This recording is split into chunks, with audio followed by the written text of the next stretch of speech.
Eu vou passar a apresentar os convidados que aqui estão. Maria João, que acabou de ser apresentada, portanto, que não carece mais apresentação, mas ela esteve a trabalhar vários anos no IGC, numa lógica muito de fundraising e se calhar muito próximo também do crowdfunding que se falou de manhã. Está a abraçar agora novos projetos que eu creio que ela vai falar sobre eles.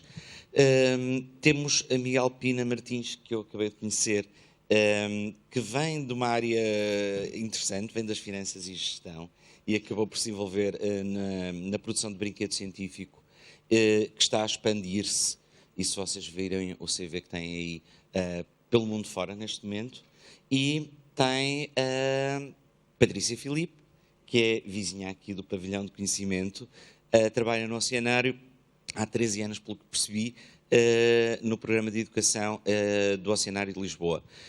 A pergunta que eu lançava, e se calhar começamos, já que ela acabou de falar agora, começamos dali para aqui,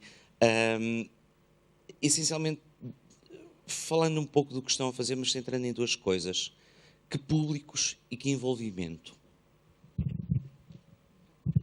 Antes de mais, boa tarde, obrigada pela oportunidade de estar aqui. Bom, o Oceanário é um equipamento de lazer e entretenimento que procura atingir todos os públicos, desde o zero até indefinido, obviamente, em termos de idade. Enquanto equipamento público, o aquário, o Oceanário é um aquário público e este está integrado numa rede mundial de aquários que recebe mais de 650 milhões de pessoas por ano, mais do que os jardins botânicos. Não digo isto por competição, como é óbvio, mas o inusitado da questão é que é engraçado que, obviamente, os aquários procuram desvendar os segredos dos oceanos e nós, os cidadãos que estamos no nosso turno aqui na Terra atualmente, não conhecemos nem um décimo do que os oceanos encerram.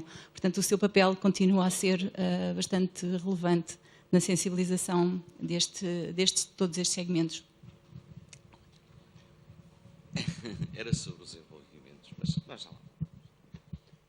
Sobre o desenvolvimento. Antes de mais, muito boa tarde, bom dia ainda, para quem não almoçou, que acho que são todos. Um agradecimento muito especial à Joana Lobo Antunes, que me endereçou o convite. Sempre bom estar nestas conferências e ver tanta gente interessada na ciência.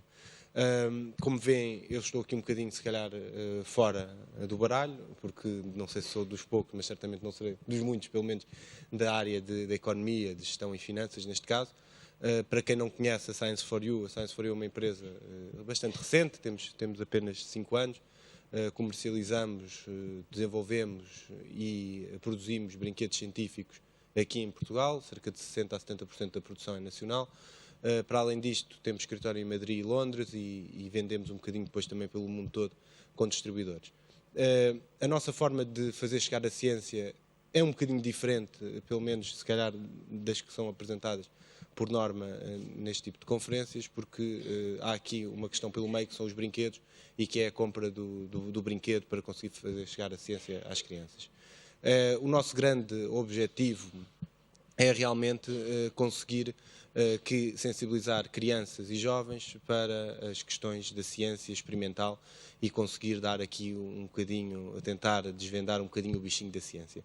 Também temos parcerias com vários museus de ciência, nomeadamente com o Pavilhão do Conhecimento, onde na compra de um bilhete existe a possibilidade de oferta de outro se possuirmos um brinquedo da Science4U. E este grande objetivo que nós temos, que não passa apenas e só pela venda, porque todas as empresas têm uma missão e no nosso caso é mesmo a divulgação da ciência, mas o grande objetivo em termos de missão que nós temos é realmente conseguirmos criar uma rede de ciência que permita às crianças conhecer um bocadinho mais nestas idades mais novas, mas que provavelmente é nestas idades que também se desenvolve a apetência pela ciência, e o nosso grande objetivo é realmente conseguir desenvolver este bichinho, retirar este bichinho da caixa e pôr as crianças a pensar um bocadinho de ciência. E nós, num país em que muito raramente se dá a ciência experimental na escola, ou seja, pelo menos no nosso entender, e não sou nenhum especialista em educação, mas tenho o entendimento que acho que se fala muito pouco de ciência experimental nas escolas. Nós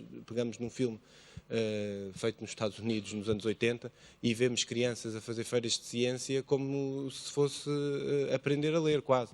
E acho que é muito importante, não só por causa da ciência, por exemplo, esta questão das feiras de ciência, mas também pelas questões de empreendedorismo e tudo o que desenvolve nas crianças, nesta questão da ciência, da educação informal, que desenvolve as crianças, e que a ciência está muito ligada a ela, porque é muito importante colocar as crianças a desenvolver coisas, a aprender, a descobrir, e é um bocadinho neste sentido todo que os nossos produtos vão, ou seja, tentar dar num sentimento de empreendedorismo também, porque é na descoberta de novas facetas e de novas formas de ver o mundo, e neste caso a ciência, que acho que é possível fazer alguma coisa pelo desenvolvimento das crianças. E pronto, e basicamente é a forma que tentamos chegar às crianças. Muito obrigado.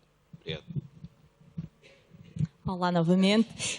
Eu gostava mais uma vez de lançar aqui nesta discussão sobre como envolver novos públicos em comunicação de ciência o tema que é sempre o bicho de 7 cabeças, é sempre visto mais negativo, que é o tema em que eu trabalho, que é a angariação de financiamentos para a ciência, mais especificamente no meu caso, a angariação de financiamentos privados na sociedade. E para mim é muito claro porque que eu no meu trabalho preciso da comunicação de ciência como ferramenta para conseguir convencer alguém da sociedade, um indivíduo ou uma empresa, a fazerem donativos para a ciência, a abraçarem a ciência como a sua causa.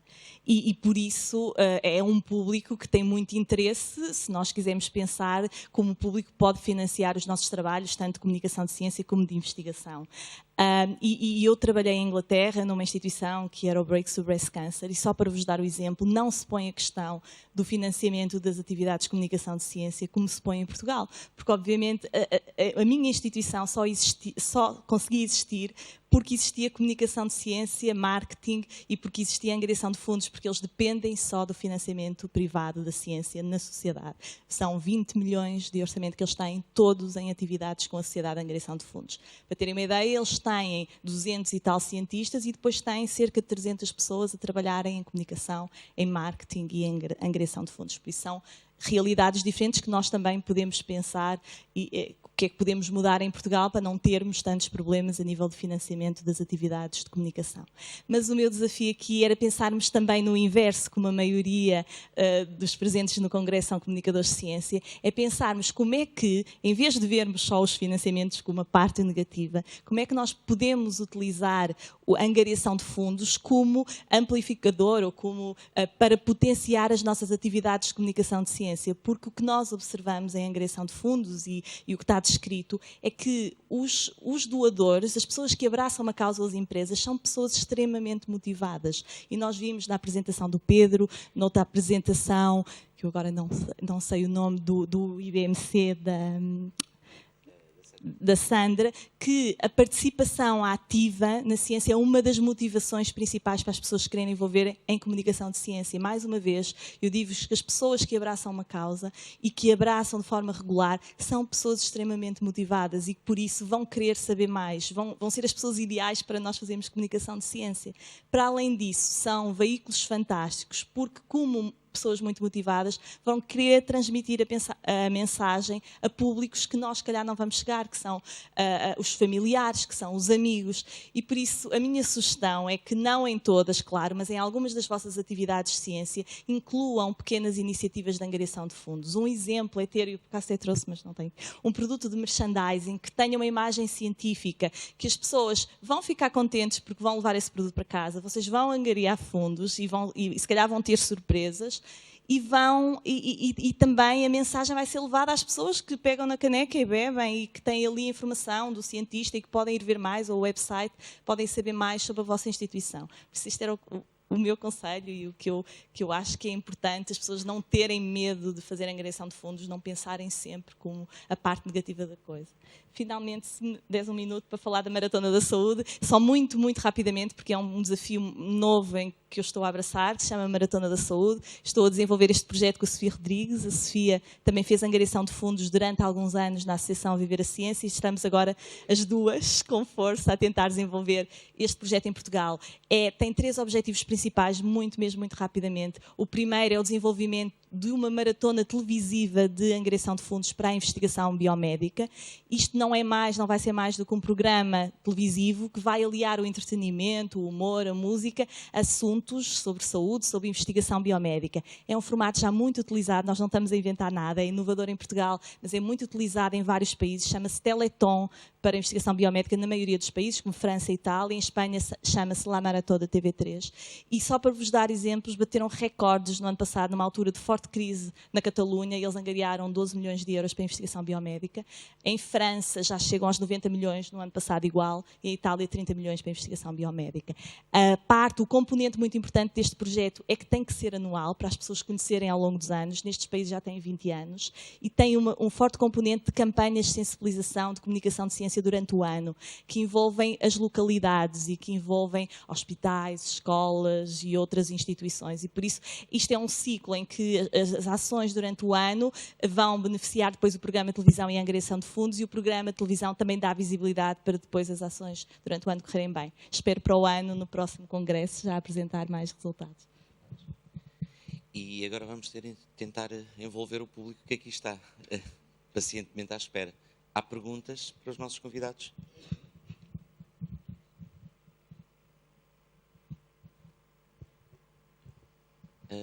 Ponham o braço no ar, que há aqui duas deste lado, pelo menos que eu vejo.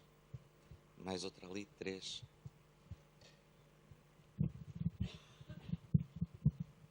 Bom dia ou boa tarde, não sei bem, e também não sei muito bem se ou algumas das perguntas que eu gostava de fazer se enquadram perfeitamente nesta mesa redonda. Mas quer dizer, gostava de sair daqui, porque não vivo cá, pelo menos com alguma ideia de o que é que as pessoas pensam, porque não sou especialista em nenhuma área, portanto nesta também não sou, sobre quem são os públicos que eventualmente nós queremos envolver. Ou se queremos envolver sempre todos, ou se, de um modo sistemático, ouvimos só falar dos mais novos, dos mais apetentes e competentes para, e parece-nos que queremos, provavelmente, chegar a um determinado ponto. E esse ponto é definido por nós. E eu pergunto se não há públicos que estão esquecidos, e estão esquecidos porque se calhar até vivem em locais estranhos em Portugal, que nós até nem conhecemos, e que têm idades que normalmente não estão na moda. Porque os idosos não estão na moda. Como não estão na moda, não quer dizer que não tenham um conjunto de conhecimentos e competências, que eu não sei se posso chamar de ciência, mas certamente alguma terá, e que são um público extremamente importante na comunicação de ciência. Porque eu tenho tido algumas experiências e a verdade é que são pessoas que, de um modo geral, estão muito disponíveis para, por um lado, participarem e trazerem consigo as pessoas que são mais novas. Deixe-me só fazer uma pergunta. Está aqui em que qualidade? Em várias. Estou a perguntar honestamente. Uma desgraçada curiosa, ignorante em quase tudo, mas que gostava de saber mais umas coisitas. Ok. Depois, também sou membro de um projeto da STOL, que é um projeto de Science Through Our Lives, que tem 1 ano e pouco de existência, que pertence ao Centro de Biologia Molecular e Ambiental do Departamento de Biologia da Universidade do Minho, portanto, como investigadora.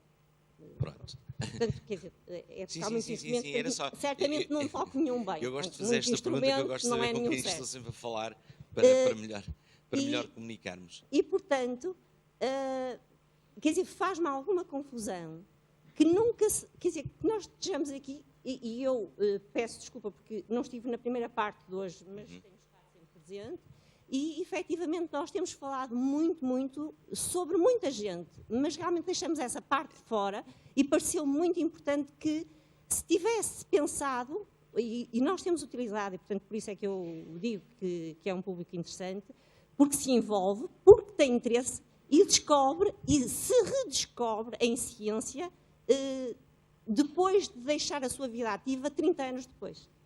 Nós vamos passar já a uma segunda pergunta e respondemos às duas ao mesmo tempo, se não... controlar o tempo.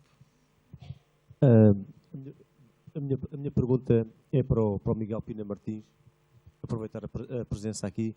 Portanto, a Science for You é sem dúvida uma maneira de chegar aos públicos, a um público muito específico, e também sei, através até das caixas dos brinquedos, que tem parcerias com institutos de investigação, com universidades. E a minha pergunta ou o meu pedido era se podia elaborar um pouco sobre isso. Como é que as instituições se podem aproximar da Science for You, estabelecer parcerias, e os próprios investigadores? Por exemplo, se um investigador tiver uma ideia para um brinquedo científico, o que é que ele faz? Ok, vamos já responder estas duas perguntas. Alguém quer pegar na primeira? Bom, antes de mais, obrigada pela pergunta que fez, e eu falo obviamente pela instituição que represento, mas provavelmente os outros oradores, os outros convidados vão concordar comigo. Nós obviamente quando criamos um projeto, o projeto terá características específicas e normalmente é dirigido a um segmento-alvo, mas muitas vezes podemos também querer envolver um determinado público, um determinado segmento e utilizar temas, procurar temas que obviamente estão relacionados com a nossa unidade eu chamo-lhe unidade de negócio, por assim dizer, aliás até porque nós somos uma instituição com fins lucrativos e dependemos única e exclusivamente das receitas da nossa bilheteira, não temos qualquer tipo de financiamento e também, obviamente, vamos à procura de financiamento. Mas, por exemplo, quando queremos envolver um segmento, uma faixa etária, um grupo sénior, por exemplo, mais velhos, obviamente, são pessoas que estão com mais disponibilidade e têm uma grande vontade de se envolverem connosco. Procuramos criar conteúdos que, obviamente, sejam interessantes e que, quando olhamos para os oceanos, queremos falar, por exemplo, de sobrepesca, que é um problema que nos afeta a todos e que cada vez mais vamos ter que gerir com alguma cautela e criar conteúdos para envolver as pessoas a tomarem medidas que, de certa forma, visam a controlar o seu consumo, de forma a deixarmos alguma coisa nos oceanos para as gerações que aí vêm. Nós conseguimos fazer ações muito interessantes sobre o consumo sustentável e as escolhas conscientes relativamente ao consumo de peixe e marisco que envolvem a terceira idade. E temos uma carrinha que está normalmente em ação 125 dias por ano fora do Concelho de Lisboa, aliás, fora do nosso distrito, para chegar principalmente a grupos que não têm capacidade de se deslocar ao nosso Concelho e também de falar com grupos que normalmente são, por assim dizer, não têm capacidade nem financeira, nem de chegar aqui à capital e ao nosso centro, ao nosso equipamento. Mas quando queremos falar de outros conteúdos relacionados também, por exemplo, com a sobrepesca, e que sabemos que é fácil atingir um segmento etário muito interessante, que é o segmento que vai dos 25 aos 45 e que são pessoas muito apreciadoras de sushi, por exemplo, e que agora está em grande voga e na moda. É muito fácil criar parcerias com restaurantes e com chefes que cozinham o pescado dessa forma e sensibilizá-los para não consumirem ou não comprarem produtos que de facto estão severamente ameaçados nos oceanos. Atualmente nós todos já consumimos mais de 90% dos grandes peixes dos oceanos. Não se percebe porque é que ainda estamos a pescar o atum rabilho e ele ainda é servido em muitos restaurantes. E é muito fácil falar com este segmento que tem capacidade de ir a estes locais, consumir esse pescado e sensibilizá-los para terem outras escolhas. Pronto, isto aqui é só uma parte da resposta. Obrigado.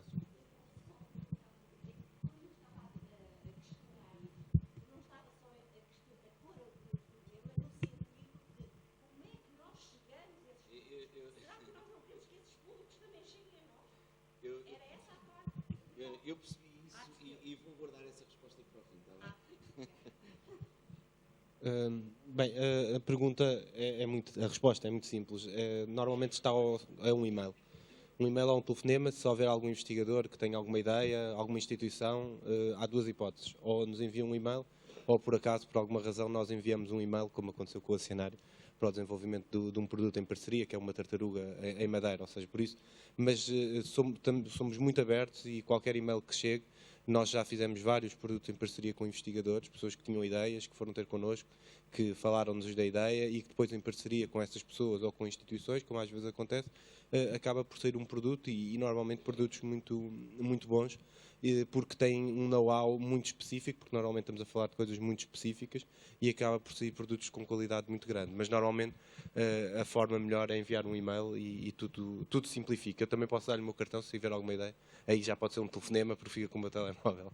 Mas pronto, penso que está respondido.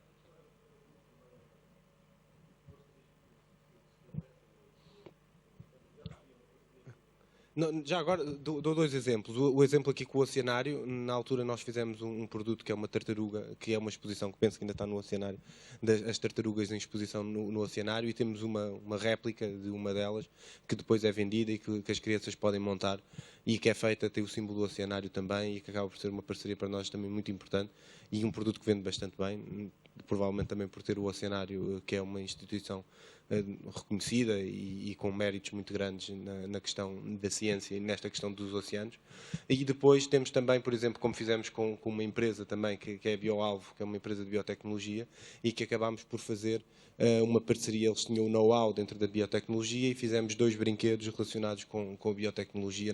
Na altura, um deles é a biotecnologia de um lanche, onde se consegue perceber o que é de científico quando se faz um lanche, nomeadamente em termos de enzimas, quando se põe um pão no forno, porque é que ele cresce e tudo mais, onde é que está a ciência por trás disso.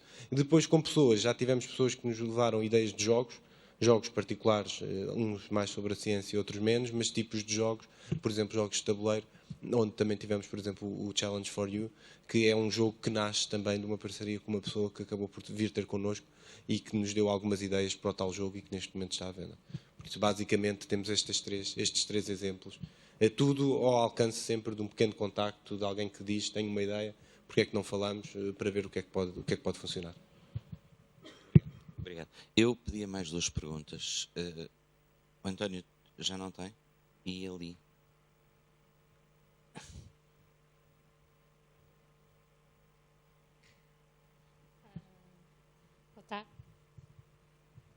Boa tarde. Joana Reis, do Museu Nacional de História Natural e da Ciência. Minha questão seria mais para o Miguel Pina, enquanto ele próprio disse que era a carta fora do baralho que aqui estava. Então, a propósito do tema do Congresso, que é com quem é que acha que é mais fácil de comunicar sobre ciência, de falar sobre ciência, se é com a fauna de cientistas que está aqui e também lá fora, ou com o público geral? Não. Mais alguma pergunta?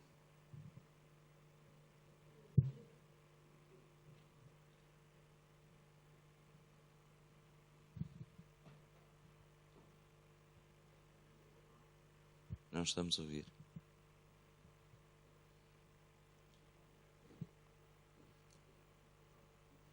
Não conseguimos ouvir, peço. Já aí vai outro.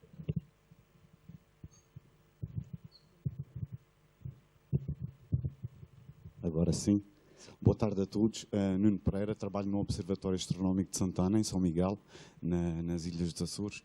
E a minha questão não é bem uma questão, mas é mais uma saudação da iniciativa pelo seguinte. A comunicação de ciência, penso que, tanto aqui no caso da Maria João Leão, mesmo do Miguel Pina Martins, a Maria João, por exemplo, foi ao festival, o Ótimos Alive, levar a ciência às pessoas. Miguel Pina Martins também, o Science for You, chega a toda a gente. A comunicação em ciência deve chegar a toda a gente. Mesmo um investigador, quando está a mostrar o seu trabalho, tem que chegar a toda a gente, no sentido de que não estamos a impingir nada, mas estamos a proporcionar experiências. E essas experiências são muito, muito válidas e, para já, nas pessoas que estão em fase de formação, e falo em jovens e crianças, pode ser uma experiência que lhes vai dar o clique naquilo que eles vão querer fazer no futuro. E hoje em dia, um investigador, um comunicador de ciência, tem que proporcionar a experiência. Não no sentido de canalizar as pessoas para aquele lugar, mas sim de proporcionar conteúdo. E era essa a minha questão. O Science for You, por exemplo, os kits envolvem geologia, física, astronomia, e isso é importante. As crianças vão experimentar e podem se identificar com alguma coisa que mais tarde no futuro vão fazer. Bom, no meu caso, lá está, também posso proporcionar a experiência em astronomia, e a minha ideia, não é? É mesmo só proporcionar a experiência. Se bem que eu espero que um dia numa base em Marte ou numa estação espacial à volta da Terra haja um astronauta com um sotaque carregado como o meu. Eu vou pedir para responder com mais brevidade possível, porque estamos a 3 minutos de fim e ainda quero deixar a Maria João responder à primeira pergunta. Muito obrigado pelas perguntas. Para a primeira pergunta, realmente eu sinto-me a carta fora do baralho, é um facto, muito nestas questões. E mesmo quando falo de ciência, porque às vezes as pessoas esperam que eu consiga dar uma explicação muito exaustiva sobre os brinquedos e não consigo, não sou eu que os faço, e muitas vezes não tenho a destreza e a capacidade para o explicar, como provavelmente qualquer um que esteja desse lado tem para o fazer. Mas realmente eu acho que não é difícil comunicar ciência, seja com o público em geral, seja com os cientistas. Obviamente, quando se fala de ciência para pessoas que estão mais a pensar nisto da ciência, obviamente é mais fácil. É como falar de brinquedos de Natal. É sempre mais fácil de falar de brinquedos de Natal do que agora no verão que começa o sol, que ninguém quer saber de brinquedos, quer toda a gente saber das férias e acabar a escola. Tem tudo, obviamente, a ver com os temas que nos dizem mais. Acho que com as crianças poderia ser mais fácil se houvesse uma componente mais forte de educação da ciência experimental no ensino regular, que na minha modesta opinião acho que não existe e que era fácil de existir, como já disse anteriormente, mas acho que as crianças têm uma apetência para a ciência muito grande. Muitas vezes, às vezes é difícil dar o primeiro passo. Perceberem que aquilo é ciência, que não é magia, que perceberem que tudo é ciência e começarem a entender realmente de onde é que vem a ciência e que podem seguir e que conseguem ir muito mais a fundo e que a ciência não é aquele manualzinho que transportam quase todos os dias para a escola e na qual dão um livro de exercícios e que o fazem. Porque acho que essa é a grande questão. Quando conseguimos fazer isto, depois tudo se torna fácil e acho honestamente que não é difícil comunicar ciência. Tanto que não é que existem N canais, pegamos na TV Cabo e há N canais sobre ciência, é os Discoveries, é os National Geographic. O que não falta são canais que divulgam a ciência. Muitas vezes o que é difícil, se calhar, é conseguir encontrar as formas mais corretas de a divulgar. Porque acho que temos que conseguir democratizar um bocadinho, e é isso que tentamos, democratizar um bocadinho a forma como se comunica a ciência, porque temos também muitas pessoas que às vezes ficam muito, muito assustadas com os nossos brinquedos, porque nós temos que simplificar a ciência e dizer, mas isto não está totalmente correto. E eu quero divulgar às crianças como é que funciona, e muitas das vezes, se nós fôssemos fazer o totalmente correto, é completamente impossível, às vezes uma pessoa como eu compreender, quanto mais uma criança. Às vezes há esta dificuldade de termos que dizer às pessoas, vamos comunicar de forma simples para que todos entendam e que depois quem quiser pode ir ver a resposta mais correta e que lá vai mais ao fundo. Mas acho honestamente que não é assim tão difícil comunicar a ciência. Às vezes temos é que conseguir dar uma volta um bocadinho diferente e não sermos tão técnicos e conseguirmos chegar a toda a gente, porque a ciência é para todos e é importante que a ciência chegue a todos para conseguir depois também ter o dinamismo, que é a partir da ciência que se consegue o desenvolvimento económico, é a partir daí que nós conseguimos realmente ter mais ideias, ter melhor desenvolvimento económico, ter inovação. Normalmente vem tudo a partir da ciência e normalmente não há esta associação direta, mas a ciência é sempre o futuro de qualquer país e acho que a aposta na ciência, na educação, é o que representa e é aquilo que pode representar um futuro mais risonho para todos nós. Muito obrigado. Gostaria de responder à Judite, que me é uma cara muito familiar e de quem eu gosto muito e faz um trabalho fantástico de comunicação de ciência, por isso se puderem ir visitar o stall, eu aconselho, porque é muito bonito. Eu gostava de, em relação aos adolescentes, foi o trabalho que eu apresentei aos jovens adultos, eu acho que há muitas atividades dirigidas aos adolescentes, o problema é que eles se motivem por essas atividades e por isso o que nós tentamos foi mais uma vez ir ao encontro deles e tentar que eles levem alguma mensagem, porque eu vejo muitas vezes atividades para jovens ou adolescentes em que eles passam a correr, não olham para nada e não veem. E por isso foi esse o objetivo. A terceira idade, eu concordo que é um público-alvo muito, muito importante, quer para eles, quer para nós, que nos são mesmo muito úteis. Eu, no meu caso em particular, que trabalho trabalho com angariação de financiamentos privados. Em Londres, mais uma vez, onde eu trabalhei, num instituto que faz muita angariação de fundos e comunicação, era um dos melhores targets. Eles iam ter com eles, porque são pessoas também extremamente motivadas, que têm tempo livre, que querem fazer algo produtivo para a sociedade. Ontem tive uma conversa com várias pessoas do Centro de Neurociências e Biologia Solar em Coimbra, que já fazem atividades muito interessantes com as universidades séniores. Nós, na Maratona da Saúde, temos como um dos nossos objetivos trabalhar com as universidades séniores. Por isso, obviamente, que é um público que eu acho, na minha opinião, muito importante. E outros públicos estavam a falar ali dos Açores. Eu tive a oportunidade de ir aos Açores a uma escola na Ilha de Santa Maria e foi dos públicos mais motivados que eu encontrei para o conhecimento, para fazerem coisas novas. Por isso, obviamente, que eu acho que é muito importante não nos esquecermos de públicos que estão mais distantes e que muitas vezes estão mais motivados do que os públicos das grandes cidades. Eu também tenho alguma coisa a dizer sobre isso. Eu tenho pessoas a trabalhar comigo que já estão reformadas, mais do que uma, sem a colaboração das quais não faríamos metade. Há sempre uma relação dúbia com isso, que é o voluntariado, os limites do voluntariado, digamos assim. Agora falou-se durante a manhã várias coisas muito interessantes que para mim, pelo menos, indicam que se deve arranjar instrumentos para promover a ciência cidadã, ou citizen science, ou o que quiserem chamar, dentro das próprias localidades, das próprias associações, dentro de estruturas locais que existem, várias, sejam as autarquias, seja... e isso não é muito promovido. O próprio Pedro de manhã mostrou exemplos de outros países onde isso já existe ativamente, os tais centros de ciência locais, onde muita atividade é desenvolvida e onde as pessoas podem aderir e podem desenvolver os seus próprios projetos. Se calhar faltam instrumentos, se calhar uma discussão que poderemos ter, não hoje, vamos todos comer. Agradeço a todos a paciência por terem estado aqui, agradeço à Maria João, ao Miguel e à Patrícia por terem vindo. Peço desculpa por ser tudo a correr, mas eu vou ter uma conversa com o moderador das sessões anteriores, porque hoje não tivemos ministro, ele deixou alongar na mesma. Um abraço a todos e até logo.